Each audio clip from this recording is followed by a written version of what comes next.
Now, every parent has been there when your little one has a sore tummy or they've put something in their mouth that they shouldn't have. But when does it become an emergency? Well, Dr. Anna is here to tell us when we need to rush to A&E and when we can just relax and let things play out. It is that thing that Kat was saying. It's that moment where you sort of look and you're trying to assess how serious actually is this. Yeah. Do I need to rush to hospital or actually have I got this nailed at home? Yeah, absolutely. We've got a whistle-stop tour through a whole stream of things. OK, so let's start with stomach pain, because I always think it's better to talk about these things before they actually happen so you don't go into panic mode. And it's such a common thing. Every child at some point will complain of tummy ache. And often it's because we complain of a headache when we've got a cold, but they relate their pain to their tummy. So it's so common. But for this, I just wanted to explain what an appendicitis was so that you know what the really worrying sign of a tummy ache is and when to come into A&E. Okay. So it's normally part of three things. They normally have fever, they vomit, and they have tummy pain. And it's often tummy pain that starts around the belly button and then moves down onto that right lower side.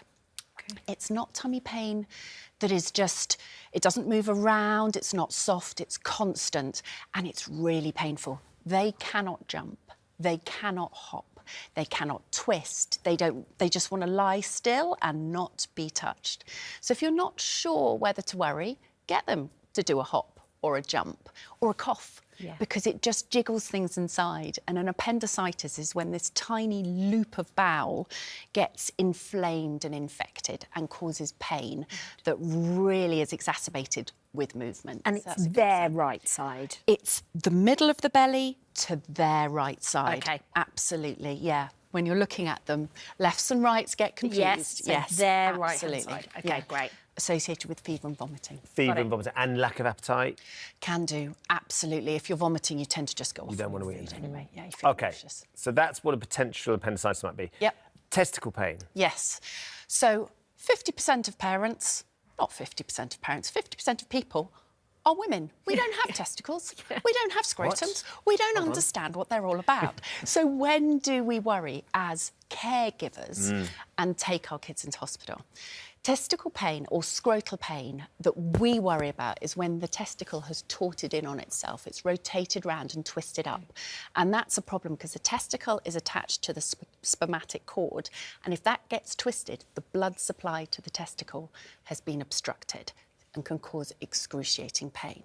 So this is sudden onset, intense pain. If it's there for about an hour, come and see us. How does it happen, though, Anna? It can just happen. It can be after trauma, so after an accident, being kicked, or often we find bicycles, you know, when you come off the bike, that area tends to get hit, football, another thing. But for us, it can be red, swollen, inflamed, slightly raised up on that side. All of those signs, you've got between 4 and 6 hours to get medical attention. So come sooner rather than later. With and it is searing pain as well. Having it is acute. Absolutely. Having testicles myself, I'm aware that they can be very painful. I'm playing lots of contact sports, and you know, but for a small baby or a small child, a toddler, then it will be incredibly painful. Absolutely. Less likely in that age group, but not uncommon, so just be aware. OK. Noses and ears. So tempting. Small, little, tiny things. Shove them in there. Absolutely. Sparkly, small, colourful. Lovely. Absolutely. Smelly. Absolutely. So the ears, as an A&E doctor, I'm less worried about. OK. If it's food and it's going to decompose, then we should really get that out sooner rather than later. But that's an urgent care centre, that's your GP.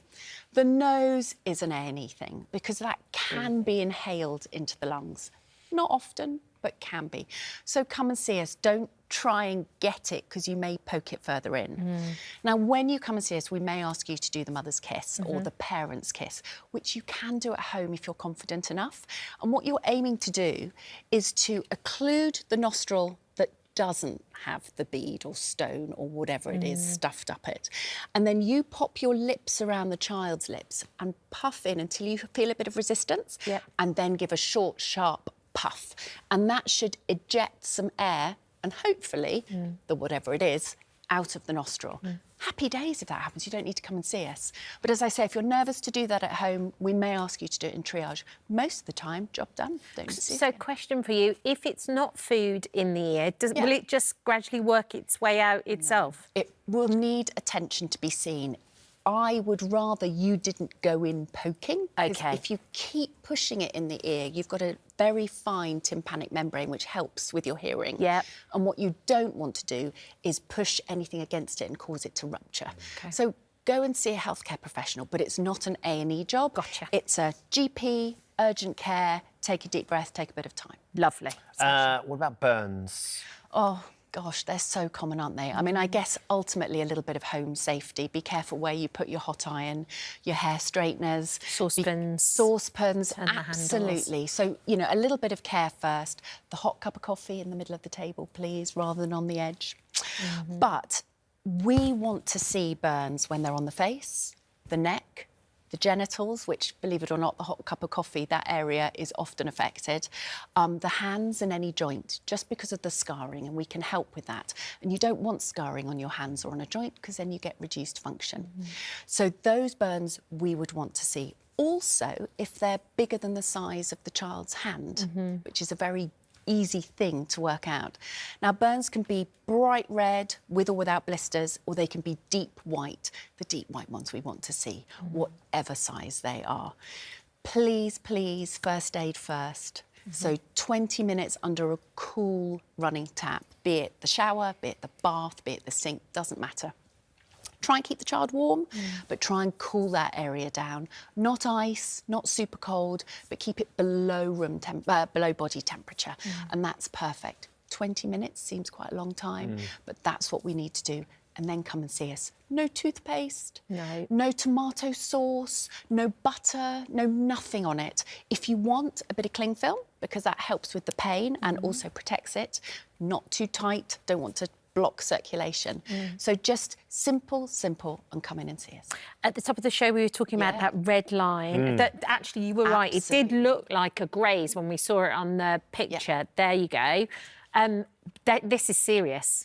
Totally. So any break in the skin, a cut, a graze, a bite, anything, a burn, can cause infection on the skin, which is normal. We all have bugs all over our skin, believe it or not. But it can cause those bugs to go under the skin. And what that shows is that there's cellulitis, so infection in the skin, that is then tracking up the lymphatic system, so showing that that bacteria is really aggressively getting going. It's happy there, it's warm, it's in a really nice place.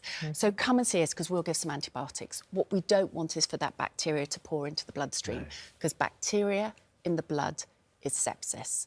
And that is something we want to avoid at all costs. So if they do have an infection, will you always see that line? No. OK. That's just when it's very severe. But actually, when you're looking at a wound, in the first 2 days, you would expect that wound to get better. Any cut or graze will get better within a couple of days.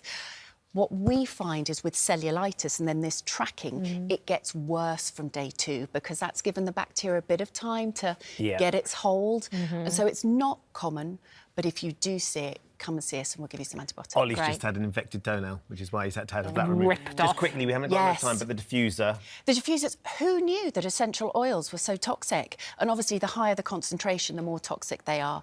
If your child has decided to drink a little bit of that, yes, poos, farts smell heavenly, but actually it can be toxic. So come and see us, please. Straight away. Thank you, Anna. Lovely to see you as ever. Brilliant. Thanks for being your little friend as well. Yes, always. Keep calm.